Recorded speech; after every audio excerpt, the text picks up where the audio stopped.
Hello guys, good morning. This is Kiran और स्वागत है आप सभी का मेरे यूट्यूब चैनल सरकारी नौकरी अपडेट पर, जहां मिलती है आपको सारी भर्तियों से रिलेटेड अपडेट। और अगर आप मेरे चैनल में पहली बार विजिट कर रहे हैं तो चैनल को सब्सक्राइब कर लीजिए, बेल आइकन को प्रेस कर लीजिए ताकि मेरी वीडियो की सारी नोटिफिकेशन आप लोगों तक पहुंच सके। और आज अपन बात करने वाले हैं रीट वाले स्टूडेंट्स के लिए जिनके रीट प्री के यानी कि रीट पात्रता के एग्जाम है 27 और 28 फरवरी के। और हाँ, वन मोर थिंग, मैं को एक बात करनी थी कि मैंने अभी 5-7 दिन पहले एक वीडियो बनाई थी जिसके अंदर मैंने बोला था कि 20 या 25 दिन या 30 दिन में आपकी रीट क्लियर हो सकती है। क्या सच, क्या सच है क्या झूठ है उसके बारे में। फिर भी मैंने अभी देखा कि अभी 2-3 दिन पहले बहुत सारे लोगों ने वीडियो डाली कि 20 दिन में रीट क्लियर कर लो, 20 दिन में क्या क्या पढ़ो, ये सब चीज़ें। तो 20 दिन में रीट क्लियर कैसे कर लोगे? जो लोग फ्रेशर्स हैं वो लोग 20 दिन में रीट क्लियर कैसे कर लेंगे? आपको पता भी है कि आपके एग्जाम में आने क्या वाला है, आपको ओनली टॉपिक्स याद रख के थोड़ी ना जाने हैं कि सीडीपी में क्या आने वाला है। तो अपने चाइल्ड डेवलपमेंट हो गया, इसके अंदर गर्भावस्था हो गई, ये ओनली नॉर्मल टॉपिक्स थोड़ी रट के जाने, उनके अंदर का मैटर क्या है आपको वो भी तो समझना पड़ेगा ना। तो 20 दिन में आप रीट क्लियर कैसे कर लोगे? हाँ, रीट क्लियर कौन कर सकता है ये भी मैंने उस वीडियो में बहुत अच्छे से बताया था कि जिन लोगों ने ऑलरेडी ही पढ़ा हुआ है कि हाँ, और जिन लोगों के रिवीजन करने हैं या फिर जिन लोगों ने बहुत पहले, मतलब कि जरूरी नहीं है अभी एग्जाम टाइम में, जिन लोगों ने पहले कभी ना कभी उस चीज़ के बारे में पढ़ा हुआ है, तो वही बंदा मतलब आपको क्लियर कर सकता है क्योंकि उसको ओनली रिवीजन की जरूरत है। ठीक है, आपने एक बार ऑलरेडी पढ़ा हुआ होता है तो आपको बस रिवाइज किया और वो सारी चीज़ें रिकॉल हो जाती है। ठीक है, लेकिन फिर भी ठीक है यार, आप लोगों की मर्जी है, मैं तो कुछ कह नहीं सकती हूँ। ठीक है, आपको जो देखना है वो देखो। लेकिन आज अपन बात करने वाले हैं कि आपको लास्ट टाइम पर क्या क्या चीज़ें रिवाइज करनी है, और आप अगर मॉक टेस्ट लगा रहे हो तो आपको किन किन बातों का ध्यान रखना है। और जो नए बच्चे हैं वो जो डर रहे हैं कि अब क्या होगा, कैसे क्वेश्चंस आएंगे, हमारे जो कोचिंग वाले हैं उनके क्वेश्चंस अलग टाइप के हैं, जो पेपर में प्रीवियस ईयर के क्वेश्चन है वो अलग टाइप के हैं। तो अपन इन्हीं सब चीज़ों के बारे में आज डिस्कस करेंगे। तो आप लोगों का टाइम वेस्ट नहीं करते हैं और स्टार्ट करते हैं अपन। ओके, तो देखो, पहले डिस्कस कर लेते हैं कि जो पहले जिन बच्चों ने एग्जाम दे रखा है उन बच्चों में और नए वाले बच्चों में क्या डिफरेंस रहने वाला है।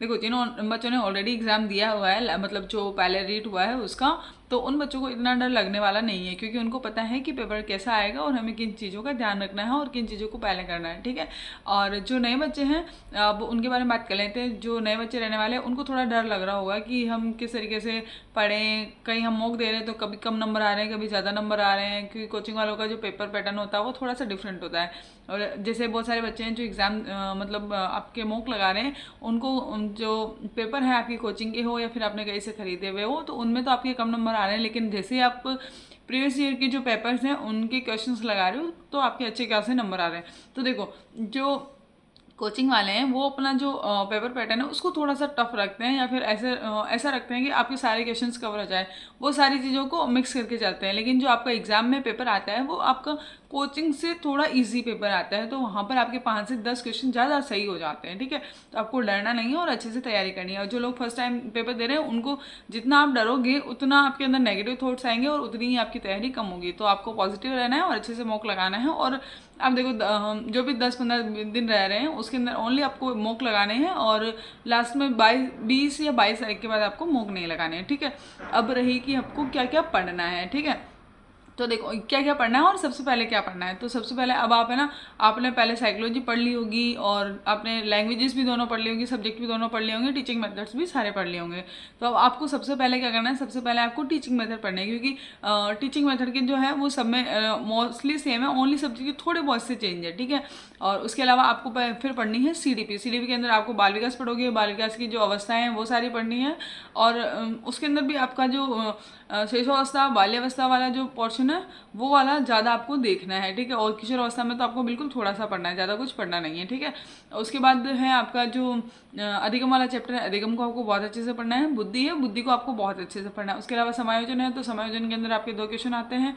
और व्यक्तिगत विविधता है, वहाँ से आपका क्वेश्चन आएगा। और पर्सनैलिटी है कि प्रतिभाशाली बालक हो गया या फिर आपका मंदबुद्धि बालक हो गया, ये सब चीज़ें वहाँ से आपको पढ़ना है। उसके अलावा आपको सीसी बहुत अच्छे से पढ़ना है और आपका जो उपलब्धि परीक्षण है ये सब चीज़ें आपको बहुत अच्छे से पढ़नी है क्योंकि हमेशा इन जगह से क्वेश्चन आते रहते हैं। ठीक है, और आपकी जो प्रक्षेपी विधियाँ हैं वो जैसे वो आईबीटी टेस्ट हो गया या फिर आपका एसएटी टेस्ट है या फिर जितने भी वो टेस्ट है वो सारे आपको पढ़ने हैं। तो और हाँ, अभी देखो, अब आपका कोर्स हो गया होगा, ठीक है, और आपका रिवीजन चल रहा है, बहुत अच्छी बात है। आप दिन में रिवाइज करो और शाम के टाइम पे चाहे आप धीर सर की हो गई या वंदना मैम की हो गई, कोई सी भी जो उनकी एग्जाम मतलब उन्होंने जो क्वेश्चन सॉल्व करवा रहे हैं, किसी भी टीचर का ले लो आप, उनके क्वेश्चनों को आपको शाम को बैठ के सॉल्व करना है कि हाँ वो क्या क्वेश्चन करवा रहे हैं। आप अपनी वीडियो ऑन कर लीजिए और उसकी स्पीड थोड़ी सी बढ़ा के और उन क्वेश्चन को रिवाइज कर लीजिए, ताकि आपको थोड़ा सा आइडिया लग जाएगी कि किस टाइप के क्वेश्चन आपके आने वाले हैं। इसके अलावा अपन बात करते हैं लैंग्वेजेस की। तो पहले आपका जो फर्स्ट लैंग्वेज है, मोस्टली स्टूडेंट्स ने हिंदी रखा होगा, कुछ कुछ ने इंग्लिश रखा होगा।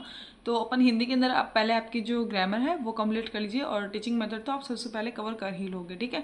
और उसके अंदर देखो, हिंदी में ज़्यादा कुछ फर्क पड़ता नहीं है, क्योंकि दो तो आपके गद्य और पद्य आ जाते हैं, उसके अलावा थोड़ा सा पोर्शन बचता है, उसके अंदर आपका जो ग्रामर वाला पोर्शन है वो आ जाता है, ठीक है। तो वैसे ही हिंदी आपकी बहुत अच्छे से हो जाएगी और 25+ आपके मार्क्स अच्छे से आने वाले हैं, मुझे पता है। हिंदी आपका अच्छा स्कोरिंग पोर्शन है ना। उसके बाद अगर सेकेंड लैंग्वेज आपकी संस्कृत है, तो आपकी हिंदी से ही संस्कृत पूरी जो है कंप्लीट हो जाएगी। और वही इंग्लिश, तो इंग्लिश के अंदर भी ज़्यादा कुछ फर्क है नहीं। आप अगर उसको अच्छे से देखोगे तो जो उसका जो ग्रामर वाला पोर्शन है वो सेम टू सेम हिंदी ही है, बस उसका इंग्लिश में ट्रांसलेशन हो रखा है, ठीक है। उसके अंदर और उसके अलावा टीचिंग मेथड है, तो टीचिंग मेथड भी आपका जो इधर आपका उपचारात्मक शिक्षण है, वो उधर आपका रेमेडियल टीचिंग और ये सब चीज़ें हैं वो सेम टू सेम ही है, बस उसको इंग्लिश में ट्रांसलेट कर रखा है, तो ज़्यादा कुछ डिफरेंस रहने वाला है नहीं। उसके अलावा बचा आपका सब्जेक्ट, तो सब्जेक्ट में भी आप टीचिंग मेथड पहले ही पढ़ लोगे। सबसे पहले आपको जो मैंने बताया कि टीचिंग मेथड पढ़ना है, उसके अलावा फिर आपको साइकोलॉजी पढ़नी है, उसके बाद आपको आपका जो लैंग्वेजेस है वो पढ़ना है, और देन आपको अपना सब्जेक्ट पढ़ना है। सब्जेक्ट में जैसे देखो, अगर साइंस वाला कोई स्टूडेंट है, साइंस में भी जिसने बायो वाला स्टूडेंट है ना, मैथ्स वाला अलग, ठीक है, तो साइंस वाले की साइंस अच्छी होगी, मैथ्स थोड़ी सी वीक होगी, ठीक है। लेकिन मैथ्स में भी आप जो टीचिंग मेथड को अगर छोड़ दें, तो उन 20 क्वेश्चन में से आपके 10 क्वेश्चन ऐसे होंगे जो आप आराम से कर लोगे, ठीक है। उन 5 क्वेश्चन जो 10 क्वेश्चन बच रहे हैं उनको छोड़ दे दो, और साइंस के आपके 30 क्वेश्चन है, उनमें से आप 25+ क्वेश्चन आराम से कर ही लोगे, ठीक है।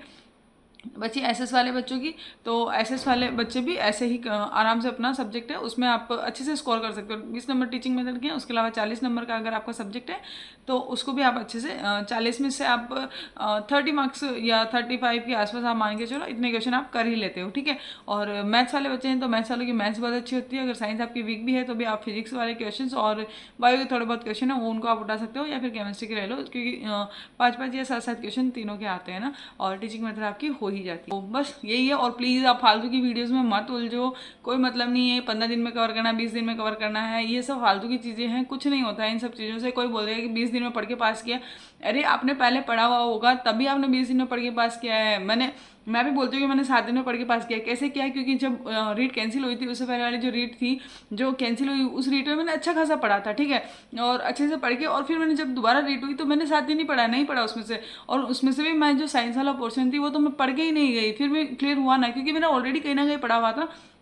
और जब मैंने पढ़ा था तो मैंने उसको बहुत अच्छे से पढ़ा था, ऐसा नहीं है कि मैंने ऊपर ऊपर से देख के छोड़ दिया था, मैंने बहुत अच्छे से पढ़ा था। और जिन लोगों ने अभी तक तैयारी स्टार्ट नहीं की है उनको कोई मतलब नहीं है, वो जाके अपना पेपर देके आ जाए आराम से, कोई दिक्कत नहीं है। लेकिन उनका सिलेक्शन वाला चीज़ें ज़्यादा सोचो मत, क्योंकि ठीक है अब जो भी है ना, तो बस ये सब चीज़ें हैं और अच्छे से पेपर देना है।